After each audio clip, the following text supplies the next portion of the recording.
एक बार कालू कौवे को बहुत जोरों की भूख लगी, लेकिन उसे खाने के लिए कुछ नहीं मिल रहा था। वो खाने की तलाश में इधर उधर उड़ रहा था। तभी कालू कौवे को जमीन में एक हड्डी का टुकड़ा दिखाई देता है। वो खुश होकर टुकड़ा उठाता है और जैसे ही उसे चबाने की कोशिश करता है, दर्द से चिल्लाता है। आह! मेरी चोंच! ये तो सिर्फ हड्डी है। लगता है आज का दिन ही खराब है। एक तो भूख से पेट में चूहे दौड़ रहे हैं, ऊपर से खाने को भी मिला तो सिर्फ हड्डी। कालू कौवा फिर खाने की तलाश में उड़ चला।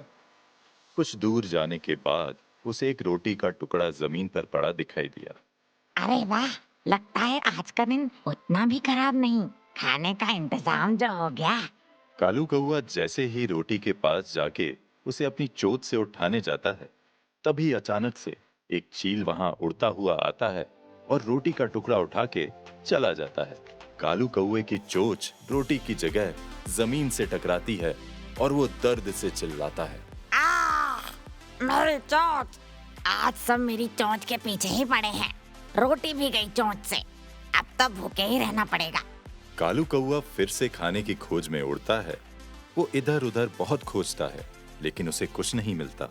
तभी उसकी नाक में एक सुगंध आती है। अरे वाह! क्या खुशबू है। कालू जैसे ही आंख खोलता है, सामने एक चीज का टुकड़ा गिरा हुआ देखता है। ये क्या है? कालू चीज को इधर उधर जंप कर करके सूंघता है। अरे वाह! ये तो चीज है। मेरा फेवरेट चीज। तो सुगंध इससे आ रही थी। आज तो मेरी पार्टी हो गई। कालू कौआ चीज के आसपास खुशी से डांस करने लगता है। पार्टी पार्टी, चीज पार्टी। आज का दिन तो बहुत अच्छा है। कालू कौआ चीज का टुकड़ा उठाता है और एक पेड़ में बैठ जाता है ताकि आराम से चीज खा सके। जंगल में सोनी लोमड़ी भी नीचे खाने की तलाश में भटक रहा था। तभी उसकी नजर एक चूहे पर पड़ी। मिल गया खाना। मुझे माफ करना मेरे प्यारे चूहे। आज तुम्हें मेरे मुंह के अंदर जाना ही होगा, क्योंकि अब मैं तुम्हें खाने वाला हूँ।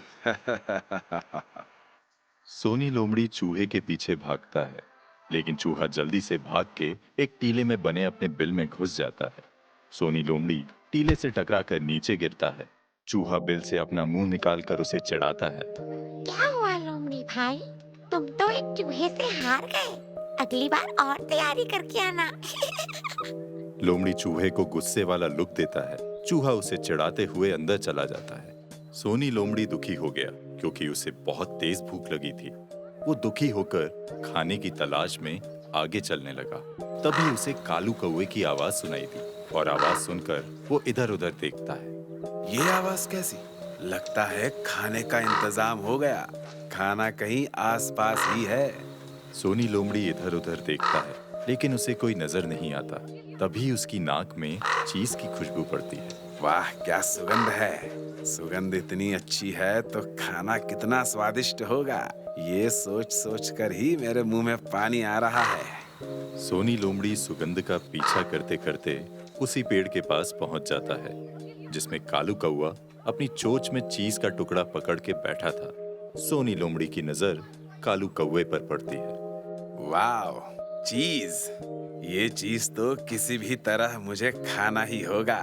इस कौवे के साथ चीज खाने का तो मजा ही कुछ और होगा, वरना मेरे मुंह से पानी टपकता रह जाएगा और कौवा चीज के चटकारे लेकर उड़ जाएगा। उससे पहले कुछ करना होगा।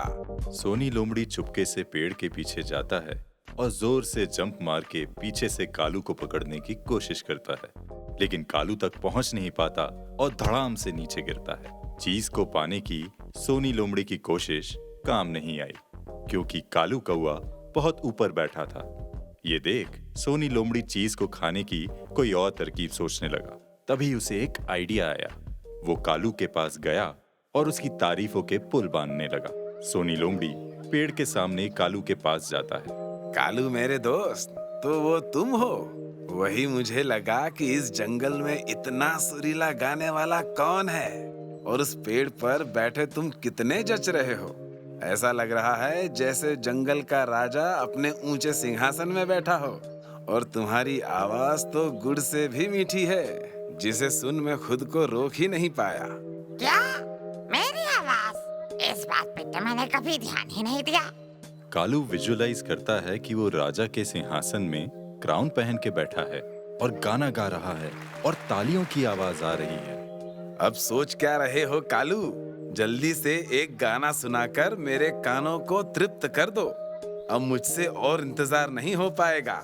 मैं तुम्हारा गाना सुनकर पूरे जंगल वासियों को तुम्हारी इस अद्भुत कला के बारे में बताऊंगा। तुम ही हो इस जंगल की आन बान और शान, कालू महान।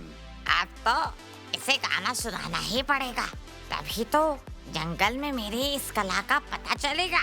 कालू चीज पकड़े हुए गुनगुनाने लगता है। सोनी लोमड़ी ये देख टेंशन में आ जाता है। ये तो चीज को छोड़ने का नाम ही नहीं ले रहा। कुछ तो करना होगा। ये क्या कर रहे हो कालू? ऐसे मुंह बंद करके गुनगुनाने से क्या होगा? अरे तुम इतने महान गायक हो, गला खोल के गाओ ताकि बाकी जंगलवासी भी तुम्हारे संगीत का आनंद ले सकें। बात तो ये सही कह रहा है, पूरा जोर लगा के गाता हूँ। आखिर बाकी जानवर भी तो मेरी सुरीली आवाज सुने। और जैसे ही कालू ने गाना गाने के लिए अपना मुंह खोला, उसके मुंह से चीज का टुकड़ा नीचे गिर गया, जिसे सोनी लोमड़ी ने उठाया और वहां से भाग गया। मेरा चीज! रुको! मेरा गाना वापस तो करो मुझे! अरे मेरा गाना तो सुन लो कम से कम। धन्यवाद मेरे दोस्त। अब तुम यहाँ बैठे बैठे अपने गाने की प्रैक्टिस करो। तब तक मैं इस स्वादिष्ट चीज का मजा लेता हूँ। वैसे अपना चीज देने के लिए बहुत बहुत धन्यवाद। Bye bye.